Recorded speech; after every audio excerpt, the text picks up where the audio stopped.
Da, bună. Da, bună, eu mă numesc Tavi și eu sunt cel care a filmat toate videoclipurile de gaming.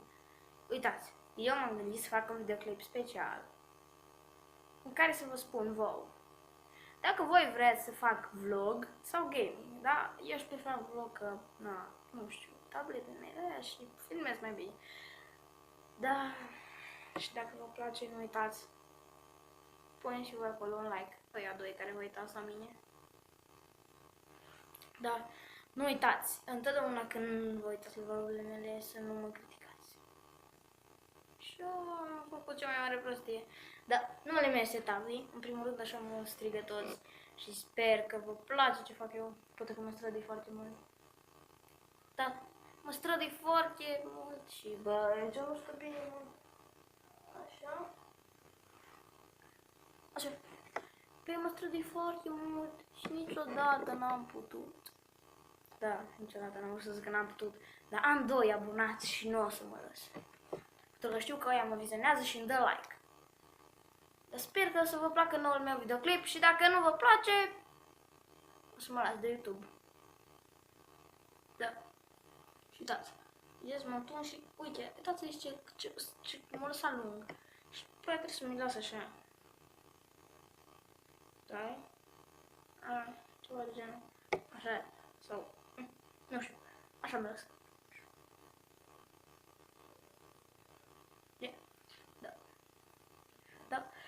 Și nu uitați, dacă vă place, să dați un like. Și asta în 200 de like.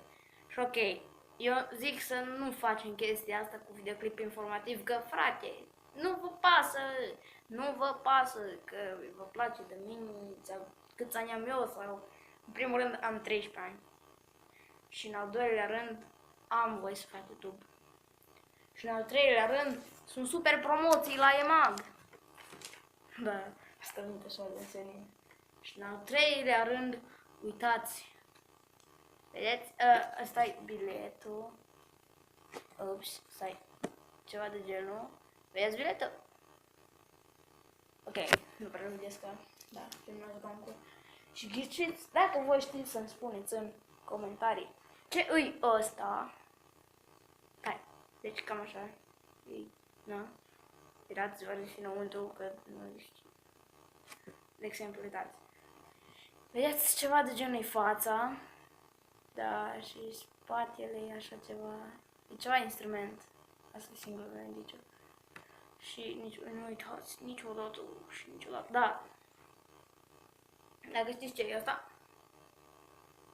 Super, mega, ultra, extra tare. Da. Da. Sper că v-a plăcut videoclipul meu. M-am gândit, voi ce vreți? În afară de provocări, că n-am destui abonați să fac chestia asta. Poți fac un nici Q&A. Nu știu, ceva daily vloguri. Gata, daily vloguri fac. Sper că o să vă placă daily vlogurile mele. Dacă nu vreau să le intru și o schimbăm cadrurile. În fine, nu știu ce o să fac, că ziceți voi în comentarii dacă o să vă mai strângeți. Și na, sper să vă placă. Nu uitați, dacă vreți să mai fac videoclipuri de genul acesta, să nu uitați să scrieți, să lăsați un comentariu și să-mi spuneți, că altceva nu am cum să știu, ok? Da, sper că v-a plăcut, nu uitați să dați un like și dacă v-a plăcut, dați și un share, că vreau asta. Da, cu voi a fost Tavi și pa, pa!